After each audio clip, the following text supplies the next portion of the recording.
England just banned puberty blockers for all children, all minors, putting an end to a lot of the gender affirming care and transition therapy that kids are undergoing when they transition from one gender to another.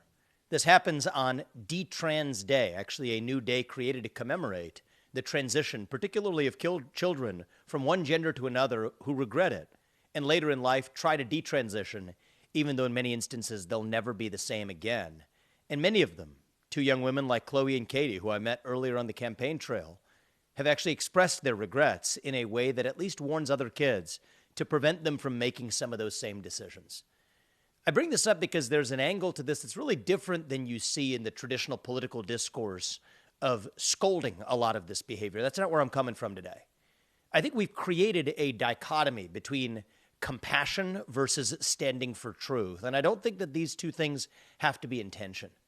I don't think that if a kid is saying that I want to transition from one biological sex to a different gender, that it's a compassionate thing to do for a kid to affirm that kid's confusion. I don't think that's compassion. I think that's cruelty. In many instances, those kids are going through something else difficult in their lives. And we as a society have constrained ourselves to say that instead of getting to the bottom of what else is going wrong at home or at school in that kid's life and to help them with compassion, we've now surrendered to this new culture that, at least for the last several years, has obsessed over saying that we're just going to indulge that kid's delusion in many cases. And I think that that's wrong as a country. You think about the number of people who this disrespects. The same movement that said the sex of the person that you're attracted to is hardwired on the day you're born now says your own biological sex or your gender can be completely fluid over the course of your life.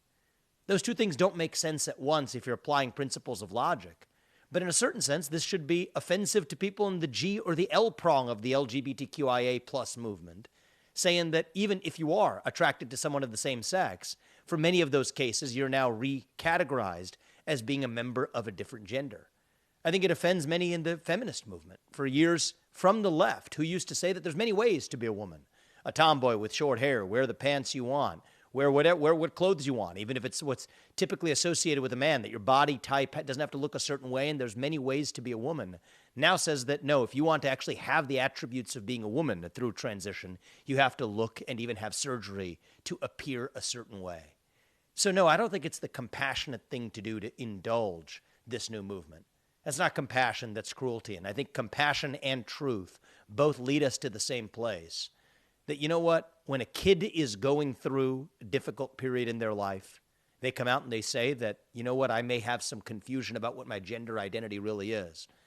As adults, it's up to us, as parents, as teachers, as leaders, to reach out and help that kid, but to do it in a way that doesn't affirm that confusion and create a new fiction that our society has sadly bent the knee to. It doesn't have to stay that way.